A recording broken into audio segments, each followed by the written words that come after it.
G'day traders, we're going to wrap up with the markets for Thursday the 7th of November.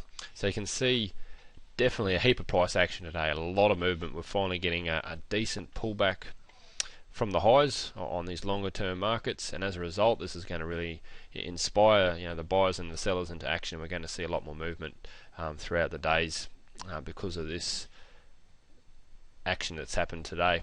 So let me start off by bringing out the 15-minute chart and let's have a little bit of a look at this. So I've marked up a little spot up here. This is not necessarily a major support and resistance area yet, but it is significant because previously, over here, and that's where that's what the line's marking. This is this all-time high that the market's made. Okay, so we've marked it up there. So it's pretty much come up, tested that all-time high, and which happened only about a week ago, and they've bounced back down off that. As we get the markets charging down here, as we opened up this particular day, we could see that there was a lot of momentum. The sellers were really just coming in and having a massive go, and so we've got all these major support and resistance areas that are drawn in at the moment. So we've got these already marked on 1 minute chart as we open up the day, and as we approach them, we're talking about each of these areas and watching the price action around each of them. And we'll bring up the 1 minute chart soon and have a lot more of a closer look. But the one I really want to make reference to is this thicker one down at 1750, 152 region. This is a very pivotal point in the market. If you've been watching these wraps, we've sort of been talking about these for a while. As we glance through, you can see it's the area that's really held this market up, many times. And then before that, it was the area that held the market down. Okay, so it's just like this major pivot within the market. While we're below it, the sellers are in control. While we're above it, the buyers are in control. We did drop down below it here for a little bit, but they quickly popped back above it and couldn't really hold the area. And you can see they keep bouncing off it. Now we've got to a situation where we've come down off it, and straight away we've come back, used as resistance, and pushed lower from that. So that's quite significant. We'll see if the sellers can hold this in the days to come, but as I say, because we're pulling back off these highs, we're definitely going to see more action within the markets now. Immediately we should see Friday straight up a lot more movement within the markets, and this is just what happens. As soon as they pull back off the highs, all of a sudden there's a high and a low point to aim towards, and this encourages a lot more buying and a lot more movement within the markets.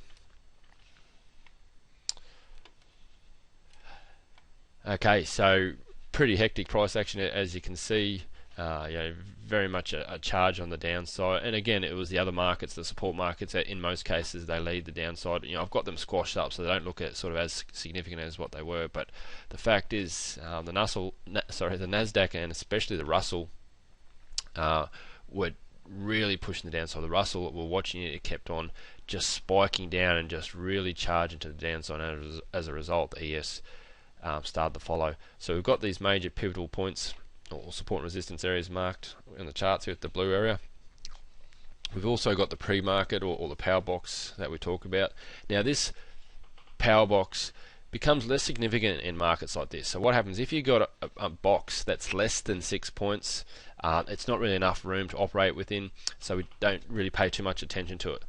The other side of that is when you've got a box that's more than 12 points, then it becomes less significant. So what we'll find is 80% of the time we've got a box between 6 and 12 points. So it's rare to get a sort of really tight power box, and it's rare to get a really large power box like this. But when we do get ones like this, for example, why it becomes less significant is because all of a sudden we've got such a movement, and then also when we look for a sort of a 3-point pullback to mark this significant low, you can see it's an area. It's not really significant in this market. It's only a small pullback in the scheme of things. And what can happen is it doesn't really become an area that buyers and sellers are looking at, and something that's significant within the markets. And obviously that's what we're looking for, and that's provides an opportunity to be able to trade around. And this is what we talk a lot about within the trading room. So we still put it in, but it becomes less significant when you get a size box like this. Which, as I say, it's rare that we get a pre-market box that's this large. So in talking about these major support resistance, let's focus on those, because that's certainly what we were talking about within the trading room as this was happening. You can see we came straight down, and look at price action around these areas. It's amazing how much the market really respects these areas. Even though it was only a little bounce, it first of all got a bounce, then it really charged through. When it charged through, all the other markets were pushing through. It really looked like an area where they wanted to go lower from. You could just feel it within the price action, within the way the market was moving. They came back at the area found resistance and pushed lower from it. But as they come back, you could see the buyers are really stalling and the sellers were going to take charge. And as you see these candles just really pushing away with power and aggression, that's a sign of selling. Obviously, just by looking at it, but just how aggressively it comes off that area there. Real sign that the sellers are just bombarding the buyers. The buyers aren't even really getting a look in at this picker stage, so they've gone lower. You can see within these two major areas, there's a bit of sort of toing and froing, but eventually they've pushed down to the next level. Again, they've bounced off it a couple of times and then broken through it. Then all of a sudden we come down to this major support and resistance area. This is this 52, 51, 52 region that we talked about. So, it's not always an exact science, but the fact is it has got a bounce within the vicinity of the support and resistance area. It's come within a few ticks. That's significant. We're watching to see what happens there. As we're watching this live, and let me slide across the other markets. Again, they're sort of squashed up, so we can't really see the significance of it. But what we saw, and what we're doing, is we're watching the markets, how they're responding to these major levels. We're watching the other markets, and what we're doing is we're taking all the information and sort of responding to that. And as we came down to this area, it's sort of the opposite of what we saw from up at these points here. We saw the market really spiking back up. Okay, especially the other markets, especially the Russell up on the top left-hand side here, just really started charging back towards the upside and looking like it wanted to sort of head back. So, remembering what we said, this area is a ground or an area that's really been held by the buyers. They kept on bouncing off it, and the buyers have just been it's their last area of defence before the sellers can sort of really take over. And again, the buyers came in and took control here and bounced the market back up. Pretty much, and as you can see, where do they go? To go to the next, or a couple of support and resistance levels above, to where eventually they came and had another go at it. So obviously we've got some big moves here. We've got a large moving market, so this is some decent price action, but eventually they have come back at the support and resistance area again. Once again, they've bounced off it. They've sort of hung around. The price action is certainly dealing around it, but this is where we see the breakdown. Towards the end of the trading day, they've broken down through it, and this is quite significant now.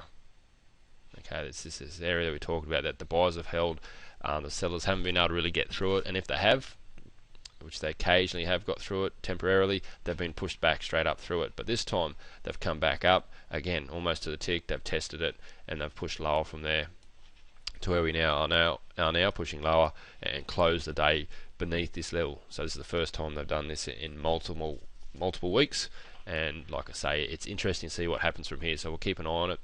Definitely be seeing some more action within these markets, some wider moving markets now that we've done that. And we also watch for over the next couple of days to see whether this 5150 can hold and where they can really consolidate being below this area, and see maybe some sellers come in over the next few weeks. But anyway, time will tell, and we'll keep an eye on that.